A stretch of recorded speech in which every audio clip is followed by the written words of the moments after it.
Good morning, Miss Maisel. Good morning, ma'am. Okay, Miss Maisel, can you tell me about yourself? I'm Maisel Gavilan, 23. I live in Pinagsabangan Uno, Nauhan, Oriental, Mindoro. Okay, I have few questions for you to answer, so let's start. Why do you want to work as a maid? To give my family a better future, Why you choose Malaysia when there is a lot of other country? because it's a beautiful country. How are you qualified for this job? I'm honest and hardworking. Okay, may I know what is your education level is? High school graduate.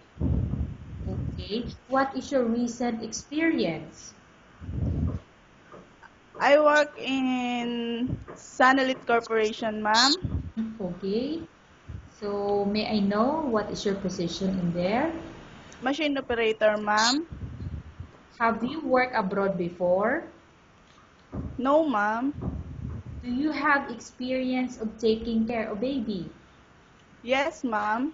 And whose baby you are taking care of? My own child, ma'am. Okay. What about elder people? Do you have experience at taking care of them? No, ma'am.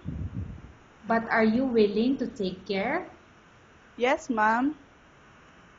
Do you have any other special skills? Yes, ma'am. I love cooking, ma'am.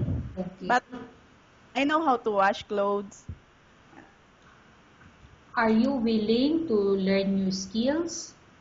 Yes, ma'am. Are you willing to work with a family where the mother-in-law or any relatives stay together? Yes, ma'am.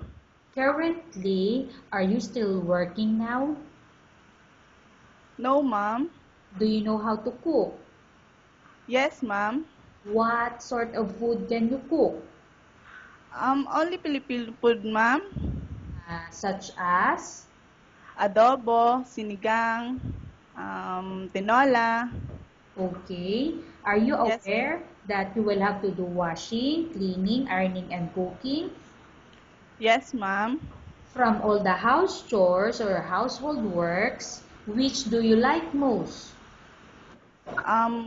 Washing, ma'am. If ever you were selected to work in Malaysia, who will take care of your kid? My family, ma'am. You are not allowed to use handphone during working hours. Yes, ma'am. You are only allowed to use handphone after you finish all the works and when going to bed. Yes, ma'am. You are strictly needed to surrender the handphone to your employer in the morning, and your employer will return back to you once you're going to bed. Yes, ma'am.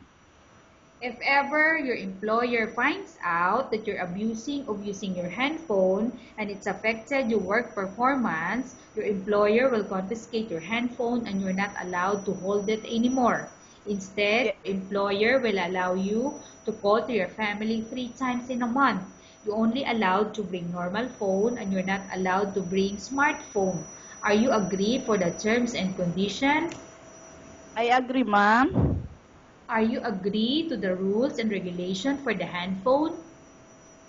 Yes, ma'am. How many years is the contract as you agreed and understand? 2 years, ma'am. Can you describe for me your ethics or your attitude?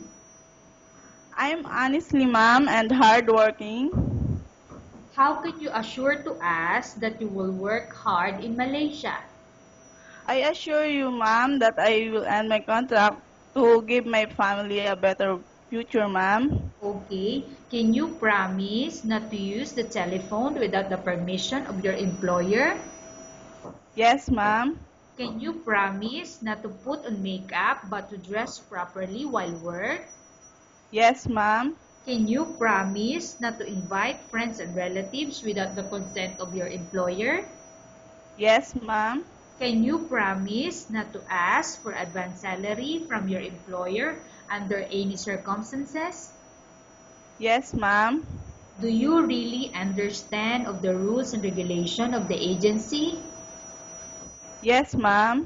Do you pay any placement fee for you to come to Malaysia to work as a maid?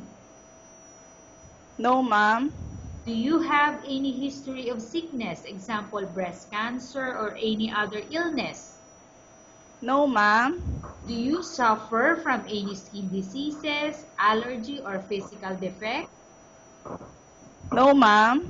Have you suffered from any serious illness? No, ma'am. Have you undergone any operation? No, ma'am. Are you medically fit? Yes, ma'am. Are you in any medication? Yes, ma'am. Miss Myself, Yes, do ma'am. you I can. my question? Are you in any Yes. medication? No, ma'am. Are you allergic with any food? No, ma'am. Are you prepared to work for the employer of any race? Yes, ma'am. Are you prepared to eat the type of food taken by your employer? Yes, ma'am. Are you afraid being left alone in the house? No, ma'am. Are you afraid of dogs or any other pets? No, ma'am. Can you promise to work according to instruction from your employer? Yes, ma'am. Do you have any immediate family working in Malaysia? No, ma'am. Okay, Miss Maisel, we have finished our question section. Let's go to case study. I have a case study for you and I want you to answer me truthfully.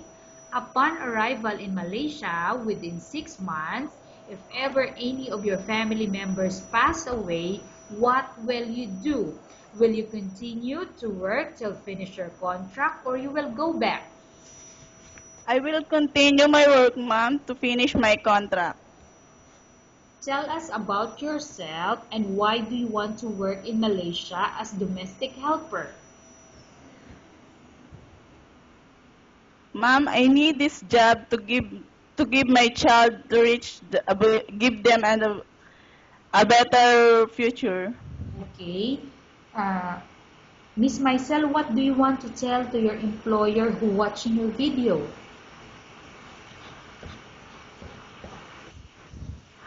Sir, ma'am, choose me because I need this job to give my family future. Thank you. Okay, thank you very much, Miss Maisel. We will update to your agency if there's any selection made by the employer. Thank you, ma'am.